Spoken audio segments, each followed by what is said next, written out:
এই সরকারকে, এই সরকারের বিরুদ্ধে ষড়যন্ত্র শুরু করবে। ওই পালিয়ে খাওয়া 2024 সালের 7ই জানুয়ারির নির্বাচনে 350 জন যারা চোর বাটপার নির্বাচিত হয়েছে তাদের সবাইকে এখনো গ্রেফতার করতে পারেন না। এরা এখনো কোথায় আছে আমরা জানি না। কেন বেনজিরকে এখনো আইনের আওতায় আনা হলো না? কেন আজিজকে এখনো আইনের আওতায় আনা হলো না? আরে হাসিনা না হয় পার্শ্ববর্তী দেশে পালিয়েছে। কালকে দেখলাম স্বরাষ্ট্র সচিব ফরেন সেক্রেটারি বলেছেন যদি বিচার বিভাগ চায় তাহলে হাসিনাকে আনার ব্যবস্থা করা যেতে পারে। যাওয়া টাওয়া বুঝি না, একটাই বুঝি, হাসিনাকে বাংলাদেশে এনে বিচার করতে।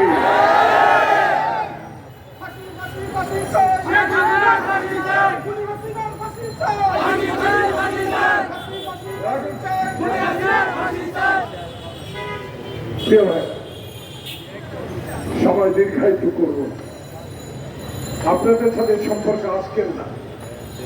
আমি আমার এলাকায় 30 বছর যাবৎ এমপি ছিলাম। প্রিয় ভাইরা, 16 বছরে একটা দিনের জন্য আমি বাড়িতে ঘুমাতে পারি না। সেই কথা বলার সুযোগ এখন নাই। এখন সুযোগ একটা, ডক্টর ইউনূসকে সহযোগিতা করতে হবে, নির্বাচনে রোড ম্যাপ দিতে হবে। বাংলাদেশে সংস্কার করেন, আমাদের আপত্তি নাই, কিন্তু বাংলাদেশে আওয়ামী লীগ আবার বাংলাদেশের রাজনীতি করে বাংলাদেশের সংবিধান, বাংলাদেশের বিচার বিভাগকে ধ্বংস করে যাতে না দিতে পারে সেই দিকে নজর রাখতে হবে। এদের কাছে টাকা আছে, এদের কাছে অস্ত্র আছে, এরা দুর্নীতিবাজ। আগামী 2-1 দিন পর নাকি জানতে পারলাম সেনাবাহিনী যৌথ মাঠে নামবেন। সেনাবাহিনী জাতির গর্ব। এখন আপনাদের এই চ্যানেলের মাধ্যমে জানতে পেরেছি, প্রতিদিন ইউটিউব আমার ভাই বোনেরা যারা আপনাদের এই ইউটিউব দেখার আমার প্রত্যেক সময় হয়, আমি দেখতে পাচ্ছি বাংলাদেশে যারা এই বিডিআর মিটিতে নামে আমার 58 জন সেনা কর্মকর্তাকে পরিকল্পিত ভাবে হত্যা করেছে। সেই রহস্যময় ঘটনাগুলো এখন আপনাদের মাধ্যমে জানতে পেরেছি, আপনাদের ইউটিউব এবং চ্যানেলগুলোর মাধ্যমে। সেই সেনাবাহিনী এখন বাংলাদেশে, আপনাদের সব সাহস আছে, আপনারা দেশের গর্ব। বাংলাদেশে প্রতিটা আওয়ামী লীগের কাছে সবচেয়ে লেটেস্ট অস্ত্র আছে, এদেরকে ধরে আনতে হবে।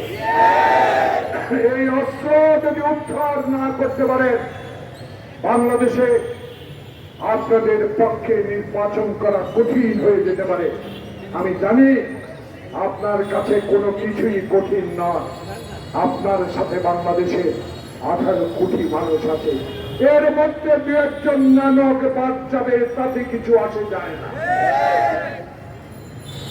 আপনি শক্ত হাতে পরিচালনা করেন, আমরা আছি।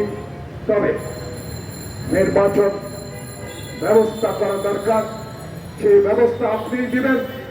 আমাদের দল দাবি করবে, বিভিন্ন রাজনৈতিক দল যারা হাসিনা বিরোধী আন্দোলনে ছিল তাদের মধ্য থেকে দাবি আসবে, নিশ্চয়ই তাদের সাথে বসে বাংলাদেশের জনপ্রতিনিধিদের হাতে ক্ষমতা হস্তান্তর করাও প্রয়োজন, এটা সবাই জানে।